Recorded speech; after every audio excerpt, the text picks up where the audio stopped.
रायगड जिल्ह्यातील नवीन अपडेट जाणून घेण्यासाठी आपले रायगड या यूट्यूब चॅनलला लाईक करा, शेअर करा आणि सबस्क्राईब करा। औरंगाबाद उमेदवारी अर्ज मोठ्या शक्ती प्रदर्शनासह दाखल केलेला आहे।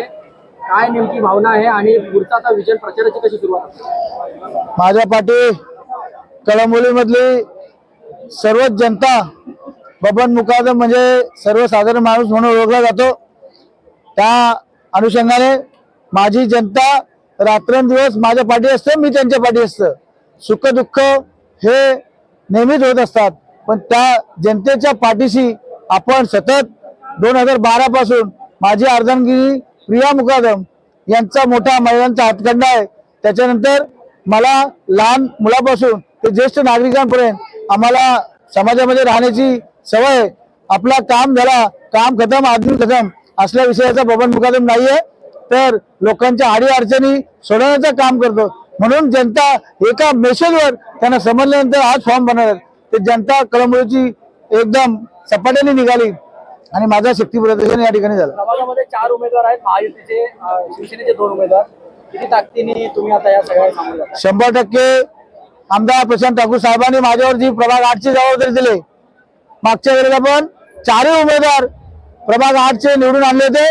आता पण तीळ मात्र शंका नाही, 4च्या 4 उमेदवार समोरच्यांची डिपॉझिट जप्त करण्याचा प्रयत्न करू आणि ते निवडून आमचे निवडूनच येतील आणि भरघोस मतांनी निवडून देण्याचा मी मानस ठेवलेला आहे। कोणत्या मुद्द्यावर निवडणूक लढवणार आहात? उमेदवार फॉर्म भरतायत देवीदास खेडकर, तर त्या संदर्भात तुम्ही काय कसं काय लढायची? बघा, अजून 2 तारीख यायचे साहेब, त्यामुळं पक्षश्रेष्ठी त्या गोष्टीचा निर्णय घेतील।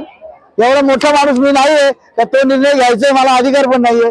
मला एपी फॉर्म भेटला, मला उमेदवारी भारतीय जनता पार्टीने दिली, मी त्यातच खुश आहे। बाकी आमचे आमदार त्यात सक्षम आहेत, त्यामुळे ते जे कार्यक्रम करतील ते बरोबर करतील। कोणत्या मुद्द्यावर निवडणूक लढवत आहात? मी येत्या 5 वर्षात जो कळंबोलीचा विकास भारतीय जनता पार्टीमध्ये मी 3 वर्ष नगरसेवक असताना गेलो, आता मी 2 वर्ष सतत काम करत असं टोटल माझी भारतीय जनता पार्टीमध्ये आता 5 वर्ष झाली। पण मला थोडाही दुजा भाव दिला नाही, कारण हे लोकप्रिय आमदार आमदार प्रशांत ठाकूर आणि त्यांचे बंधू परेश ठाकूर नेहमीच आपल्या मार्गदर्शनात त्यांच्या मार्गदर्शनात आम्ही काम करत असतो आणि मी जो शब्द टाकला त्यांनी कधी नाही बोलला नाही। कारण मी ग्रामपंचायत सदस्य म्हणून लढलोय, जिल्हा परिषद सभापती सदस्य म्हणून माझे मिसेस झाले आणि आता 5 वर्षे 8 वर्षे मी नगरसेवक राहिलो। त्यामुळे शासन प्रशासन काय आणि प्रशासनाकडून कशी कामं करून घ्यायची हे हातखंडा माझ्यामध्ये आहे। त्यामुळे जनता माझ्या पाठीशी निश्चिंत जनतेला सांगू इच्छितो, त्या ठिकाणी कळंबोलीमध्ये KL1 असेल, KL2 असेल किंवा हर एक सोसायटीतल्या प्रत्येक सोसायटीमध्ये जा, बबन मुकादमचं नाव हा घेतातच। का घेतात? काही मला निवडून दिल्यामध्ये उपकार नाही, हे जनतेचे उपकार आहेत माझ्यावरती।